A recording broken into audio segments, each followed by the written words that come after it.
Halo semuanya, selamat datang di DigiLab DigiClass di series Basic Programming atau pemrograman dasar dengan menggunakan bahasa C. Di video pertama ini kita akan membahas Introduction to C tentang sintaks-sintaks sederhana untuk memulai menulis kode di dalam bahasa C dan juga mengapa kita menggunakan C itu sendiri. Oke, jadi pertama kita akan bahas dulu apa itu sebenarnya programming language. Di sini udah jelas programming language suatu bahasa. Jadi ini adalah programming language itu basically bahasa yang kita gunakan untuk bisa berkomunikasi dengan komputer. Tapi permasalahannya muncul bahwa komputer tuh cuma mengerti bahasa dalam bentuk 0101. Kalau kalian tahu binary. Ini adalah bahasa yang bisa dimengerti komputer. Komputer nggak ngerti bahasa manusia yang kita bicarakan sehari-hari gitu. Nah, binary-binary ini, 10101 ini disebutnya biasa machine code. Dan gak mungkin kita manusia untuk mengerti ini juga.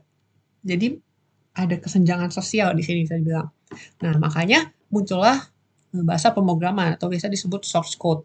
Ini adalah contoh source code dalam bahasa C yang mana bentuknya jauh lebih bisa dimengerti oleh manusia dibandingkan dengan bentuk yang 0101 seperti tadi. Nah, bahasa pemrograman ini akan bisa di-translate. Jadi, bahasa pemrograman ini tuh fungsinya sebagai translator, penghubung antara manusia dengan komputer. Jadi nanti bahasa pemrogramannya bisa ditranslate menjadi binary code dengan menggunakan suatu program yang kita sebutnya compiler. Jadi bahasa pemrograman akan melewati compiler dan akan menghasilkan machine code. Nah, compilernya contohnya yang paling sering digunakan dalam bahasa pemrograman C itu adalah GCC. Contohnya compilernya.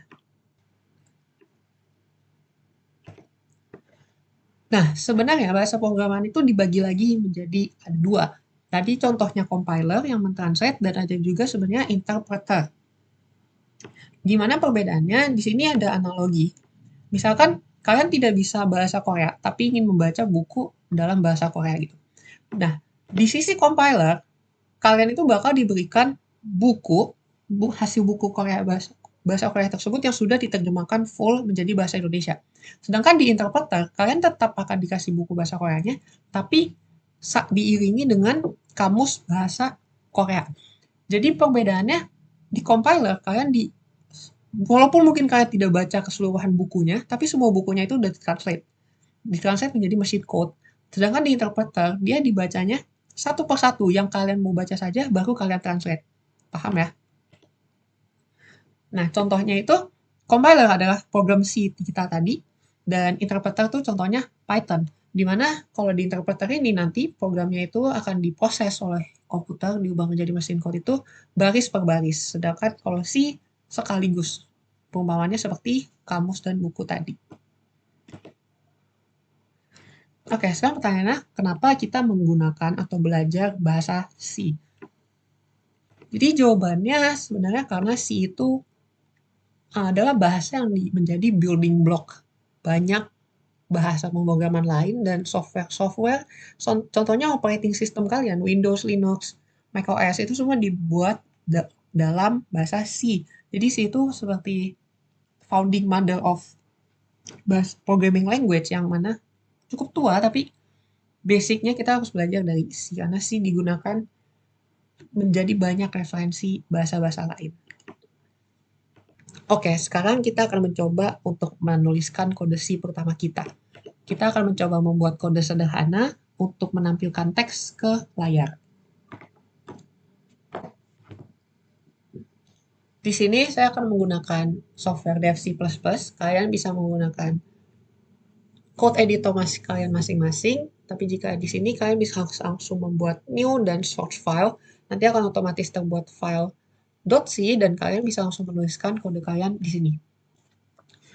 Sebelum menuliskan program C, ada beberapa baris yang wajib kalian tulis di dalam kode kalian untuk C. Yaitu di antara lain ada 3 baris utama ini. Yang pertama itu ada include stdio.h. Ini adalah standard input output. Ini adalah suatu library. Untuk sekarang tidak perlu kalian terlalu memusingkan 3 baris ini itu apa. Cukup kalian hafalkan dulu saja bahwa untuk memulai menulis program, kalian harus menuliskan 3 baris ini. Lalu ada integer main, in main, lalu ada function dan dibuka kurung, lalu ada return 0. Kembali lagi, jangan terlalu pusing terlebih dahulu. Program utama yang akan kita tulis karena akan berada di dalam main ini. Jadi pastikan program kalian terkurung di dalam kurung kerawa ini. Oke, sekarang baru kita akan memulai menuliskan program utama kita.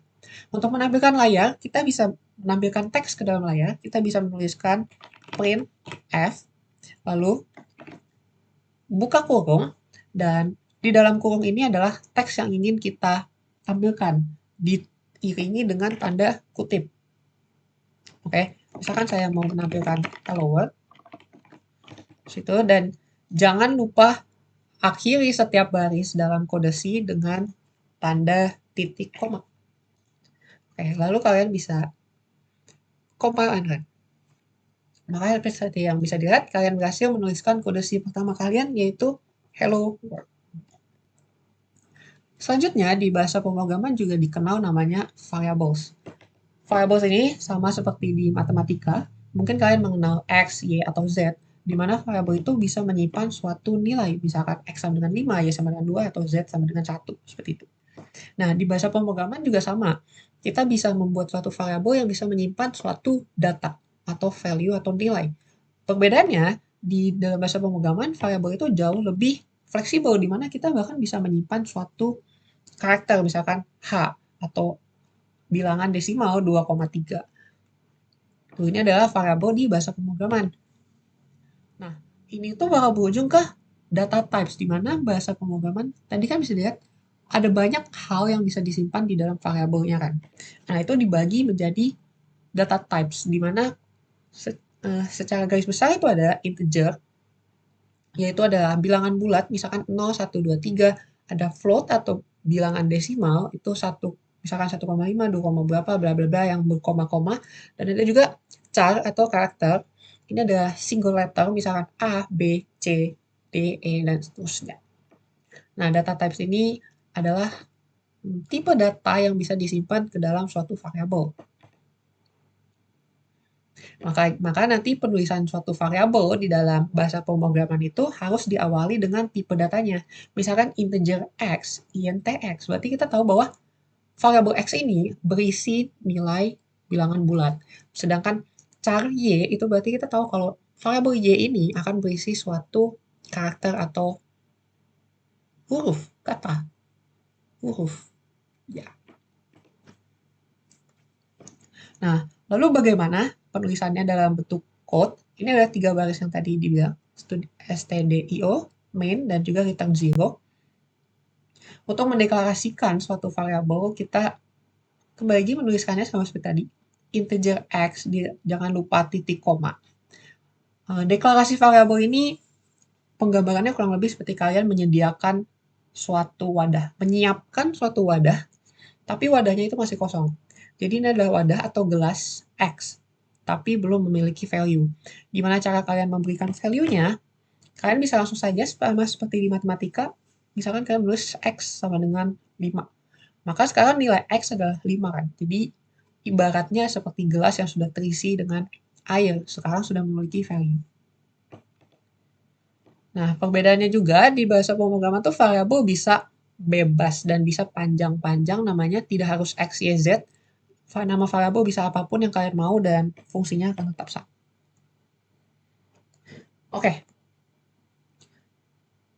Penulisan yang tadi, cara kalian mendeklarasikan lalu memberikan value sebenarnya juga bisa ditulis dalam satu baris seperti ini. Jadi langsung integer X sama nilainya adalah 5. Jadi saya mendeklarasikan suatu variabel X dan nilainya adalah 5. Nah, sekarang yang perlu diperhatikan adalah misalkan kode yang seperti ini. Kode ini nantinya akan error karena tidak ada tipe data di depan nama variabelnya. Jadi variabel ini belum dideklarasikan. Kalau diperhatikan, variabelnya belum dideklarasikan, bisa diperumpamakan seperti kalian belum menyiapkan gelasnya, tapi sudah berusaha menuangkan air, sudah memberikan value. Dimana yang tadi kan dibilang variabel itu harus dideklarasikan terlebih dahulu. Cara mendeklarasikannya adalah dengan menggunakan tipe data di awal nama variabelnya. Oke, ini ada contoh deklarasi variabel dengan tipe lain, misalnya float x sama 3,14 atau char x sama dengan A. Sekarang kita akan mencoba bagaimana cara menampilkan nilai suatu variabel ke layar. Kalau tadi kita sudah bisa menampilkan teks hello world, bagaimana kalau ada nilai variabelnya? Misalkan ada variabel integer x sama dengan 5. Maka cara kita menampilkannya kurang lebih seperti ini. Sama, kita akan menggunakan printf, lalu ada suatu teks dengan tanda kutip. Tanda kutip value dari x adalah, bisa dilihat di sini ada %d, koma x. Persen D di sini apa? Nanti akan kita bahas. Tapi yang kalian perlu pentingkan adalah di sini ada variabel x tanpa tanda kutip. Jika tanpa tanda kutip, itu berarti dia merujuk ke suatu variabel yang memiliki nilai lain. Jadi nilai aslinya bukan x, tapi nilai aslinya adalah 5, ya kan? Jadi outputnya adalah value dari x adalah 5.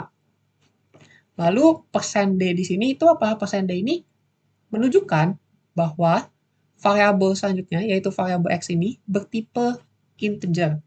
Jadi, nilai dari variabel x ini akan menggantikan posisi persen %d di sini. Kita lihat dulu ya. Persen %d itu adalah type identifier yang menandakan bahwa suatu variabel bertipe integer.